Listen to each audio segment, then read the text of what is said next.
হ্যাঁ, hello everyone, welcome to সিথিলস blog. আজ 24 তারিখ, আজ আমার পরীক্ষা আছে বিএম কলেজে। তো আমি এখন লঞ্চে করে সেই বিএম কলেজের উদ্দেশ্যে যাচ্ছি। মূলত আগে আমাকে যেতে হবে বরিশাল। তো যেহেতু আমার বাড়ি মেহেন্দিগঞ্জ বরিশাল, মেহেন্দিগঞ্জ থেকে বরিশালের কিছুটা দূরত্ব রয়েছে এবং আমরা যারা মেহেন্দিগঞ্জে থাকি তাদের বরিশালের সাথে যোগাযোগের একমাত্র মাধ্যম হচ্ছে এই লঞ্চ পথ বা নৌপথ। তো যেহেতু আমরা মেহেন্দিগঞ্জের বাসিন্দা বা মেহেন্দিগঞ্জে বসবাস করি, সেহেতু আমাদের কিছু আহ, জিনিস মেনে নিতে হয়। সেটা হচ্ছে এই যে আমরা লঞ্চে করে যাই, অনেক সময় আমাদের বিভিন্ন ভোগান্তিতে পড়তে হয়, কারণ মেহেন্দিগঞ্জ থেকে বরিশাল সদরের অনেক ডিস্টেন্স।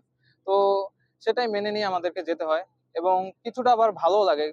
কেন ভালো লাগে সেটা আপনাদের সাথে শেয়ার করি। সেটা হচ্ছে এই নদী, আমাদের বাংলাদেশ হচ্ছে নদীমাতৃক দেশ। সো নদীমাতৃক দেশে নদীর যে প্রাকৃতিক সৌন্দর্য সেটা আসলে মনোমুগ্ধকর।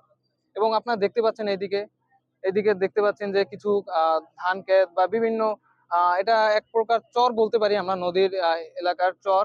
এই যে প্রাকৃতিক দৃশ্যগুলো আপনাদের সাথে আজকে দেখাচ্ছি, এগুলো আসলে আমাদেরকে আহ মনোমুগ্ধকর এবং খুবই ইমপ্রেসিভ একটা ন্যাচারাল ভিউ বলতে পারি আমরা।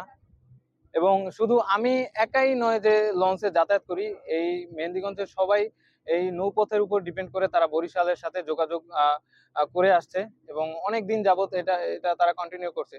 তো আমি যেহেতু পরীক্ষা দিতে যাচ্ছি honours third year history department থেকে, তো সবাই আমার জন্য দোয়া করবেন।